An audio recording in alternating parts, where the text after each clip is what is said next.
everything together, so it was exciting. So you just stopped teaching? You just did convention stuff? In some cases, that was true. Yeah.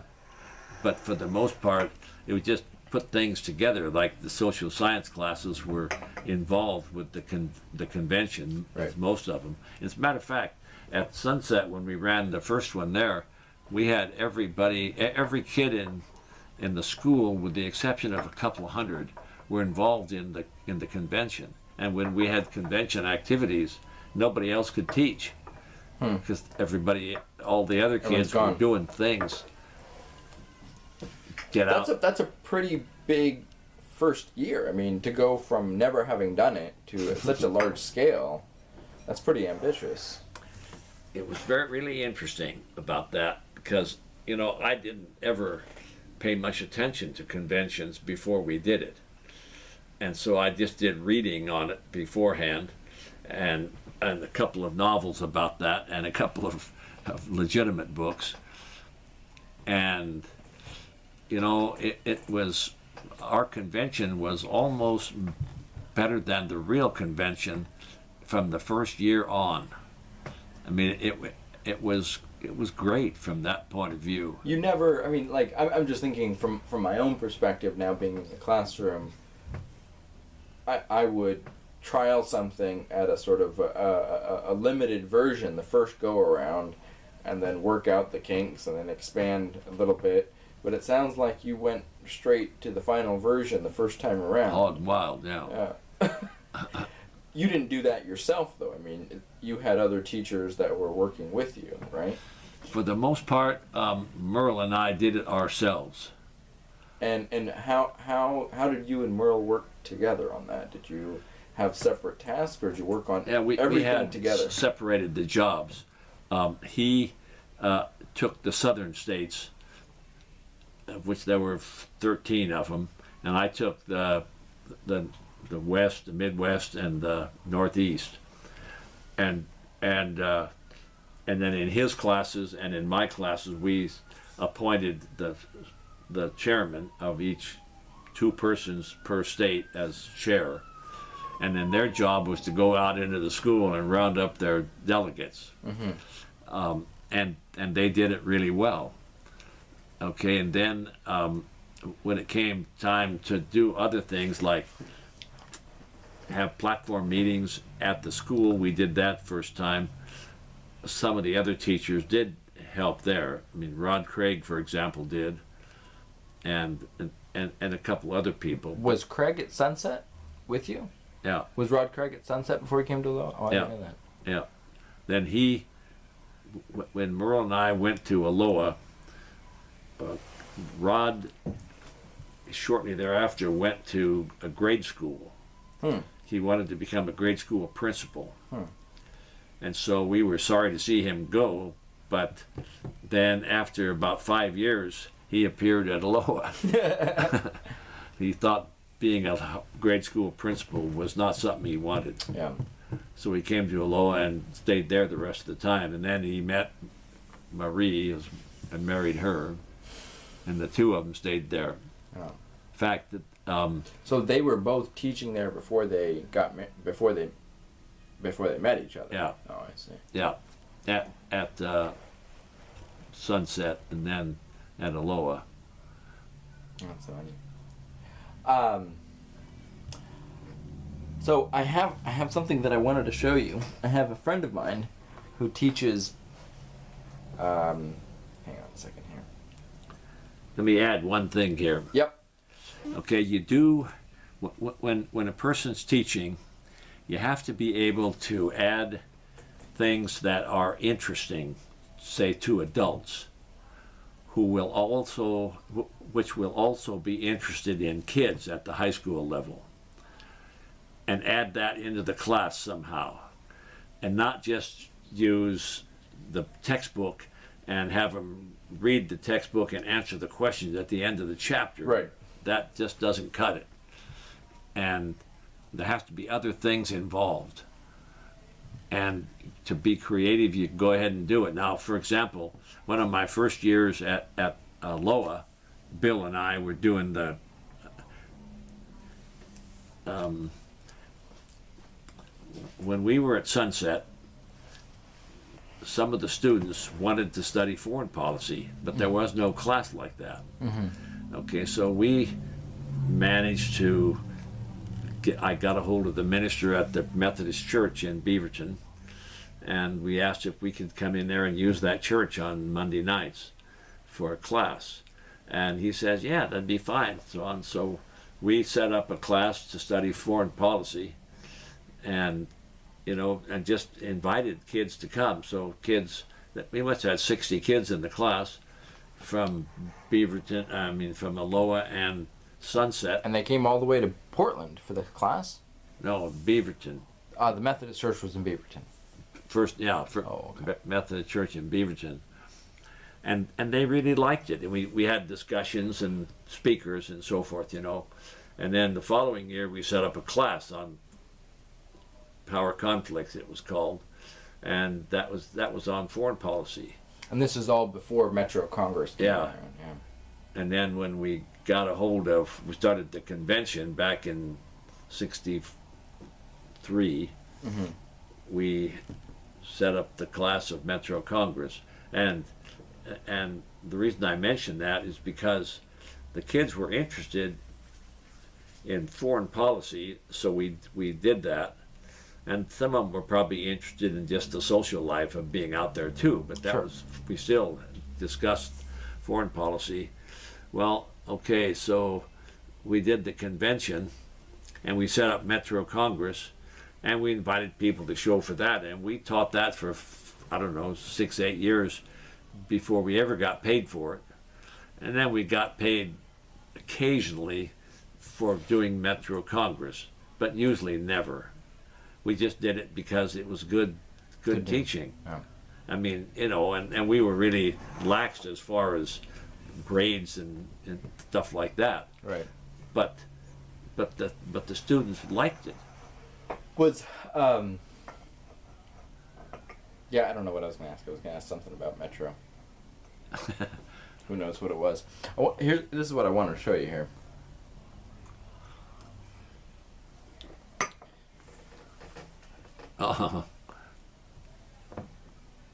Here, wait. It's off the picture You here. got rid of it. You recognize that face?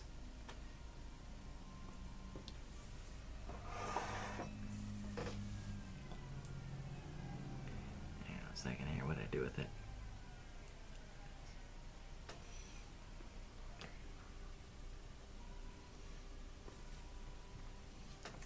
So, a friend of mine, doggone it. What? I think we have to keep it up, standing up and down like that. She teaches at Franklin. She teaches Spanish at Franklin. Who? A friend of mine. Oh. So I asked her to see if she could find you in the old yearbook. And Yeah. that you?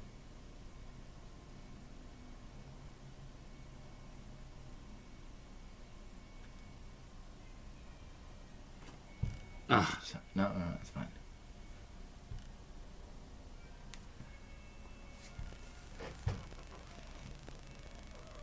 What do you want? I don't know how to use my own phone, so that's no problem.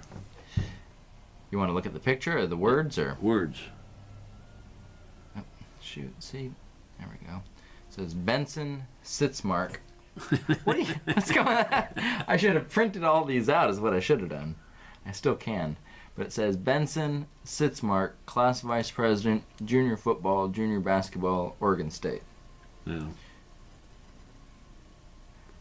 Yeah. That's that taken from the yearbook? Yeah. Yeah. What are you thinking? What? What are you thinking about as you're looking at it? Oh, nothing. I've seen that picture. Well, what is the Benson Sitzmark thing? What's that all about? Is that, I mean...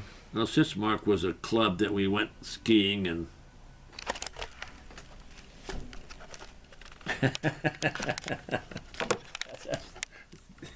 It's off. It's gone. And what's the Benson part? I went to Benson my first year. You went to Benson High School? You went to Benson High School your first year? Huh.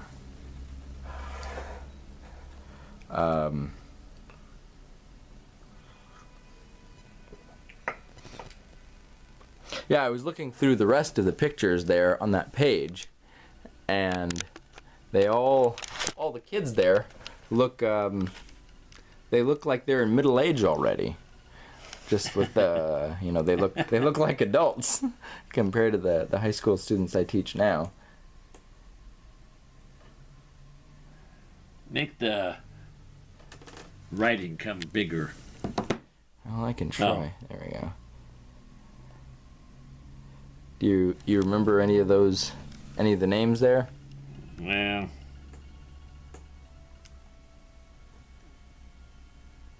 And then if you want to go, do you want to make it bigger? no, it's good.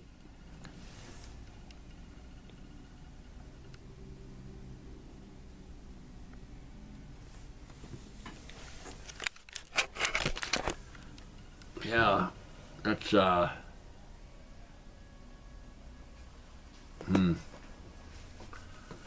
well, I think that teaching is an interesting skill, and that, and the reason I mentioned,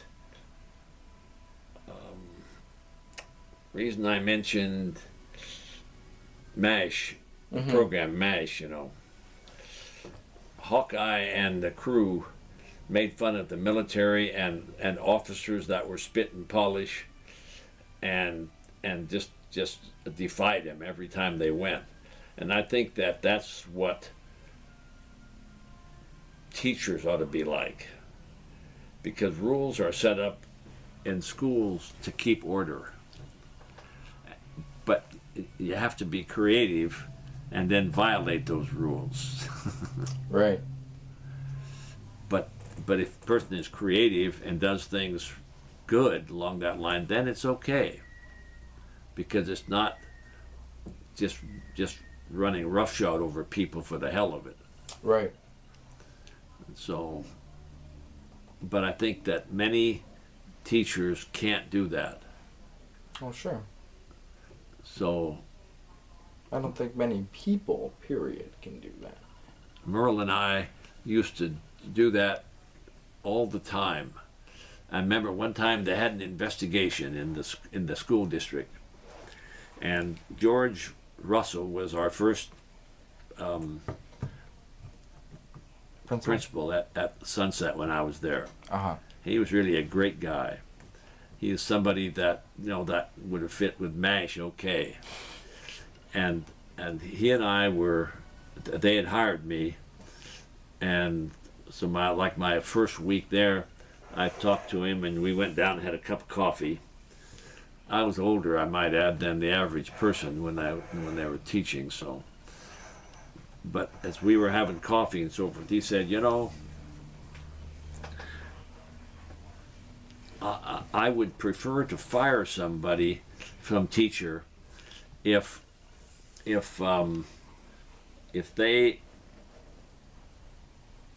we had rules that I had set and that they broke, and if I talked to them about it and they said okay they would not break those rules, and if they lived by that, it'd be better if we got rid of them. Right. He wanted people to break the rules if it was done right. Mm-hmm. For the right reasons. And yeah, and could justify it. And I thought that was really good. Like one time we took a field trip with my AP classes, and we were studying economic situation of welfare, and we got a school bus that was going to take us out to Glenwood on the way to the coast, Okay. Tillamook. And I've been there to this place before, but it was a kind of a migrant camp, not migrant, but really poor people camp there. Okay. And so we had 2 school buses of kids, all my AP classes went in there, and I talked to the people there that were in charge of things, and they said, yeah, fine, that'd be okay, but they somehow didn't seem to remember that. And so we got there, nobody was around in the camp, so I went to the door of the place and knocked on the door, and the guy came in his pajamas, and he said, "Oh yeah, that's right, you guys were coming today." And so they have trains out there, and so he said, "I'll be right there, just a second." And I said, "Well, wait a minute, I just wanted to know that the address or where we can find this particular family where we're going to interview." He says, "No," says, I'll I'll be right back, no problem." Closed the door. So I went out to the bus, and we waited 15 minutes, and he came out, and he said, "Okay, have them get out of the buses into the train. We'll go visit the people." And so everybody got off the buses, and they got onto the train, and it wasn't a train, it was just train cars, electric. But he needed 3 kids to go down to the creek and get 3 buckets of water, 5-gallon cans of water for the motors. And so I said, "Any volunteers?" And, the guys went down and got them. And after an hour we had been there, he finally got things going. And we went off into the woods on these What is it, a lumber train or cars. something? They were British trains that were electric. Well, why were they there? It's a train museum. Oh. And so we went off down there, and the kids thought it was really great because it was the double-decker train. Oh, yeah. And they'd get up on the top thing and began to swing like this, and I thought, "Oh God, We're going to derail. this is my last day of teaching." And it really was. It was just like that. I thought, going to flop off the tracks. So we handled that, and we just went to the other end and back again. By now, 3 hours had gone by, and we hadn't done no anything. interviews, nothing. And we got back into the buses. I thanked them and so forth. Never did find that family, and went back to school. And we got back at about the same time school let out. We were there for a long time. Yep. We stopped for lunch along the way. Okay, well now, and by the way, I expected to have repercussions from this, from the administration and from parents. Sure. Because what did we do? Nothing. But it was fun, and as far as I know, no one ever complained. None of the students ever complained. They had a good time. No parents ever complained to the administration, and the administration didn't say anything. They just let it go. It was just, and we never discussed it once the next day was up. It was a wasted time. But Wait, what school was this at? what? Was this at Sunset or Aloha? Yeah, Sunset. Sunset. And then and the same thing happened when we were at Aloha. Marty, this happened twice when I was at Aloha. But it shows you that the kind of things you do like this help the image of the teacher if they're done in good stead. What do you mean? Okay, and that is, Merle and I decided that Marty Sathoff said, "This is a good movie. You have to see it. It really applies well to the stuff we're doing now." And so we said, okay, and I hadn't seen the movie, neither had Merle, but we arranged for buses and went to the theater out there in Beaverton, Okay. and it was a full theater. I mean, there were 4 or 5 high schools there, and so we And all... you had arranged all 4 or 5 high schools to go out? No, just ours, but Yeah. somebody else did the others. Yeah. So, and it was free of charge, didn't cost us anything. So we all got in there, and Jesus, they started off with a scene where a woman was being raped. God. and then a live childbirth with the camera right down there on the woman, Uh-huh. and a killing with an axe. Jesus. And I thought to myself, and I said to Merle, this is our last day of teaching today. And that's before they got to the title. Oh my God. What movie was this? I can't remember. I could find out if I needed to. Anyway, we went to that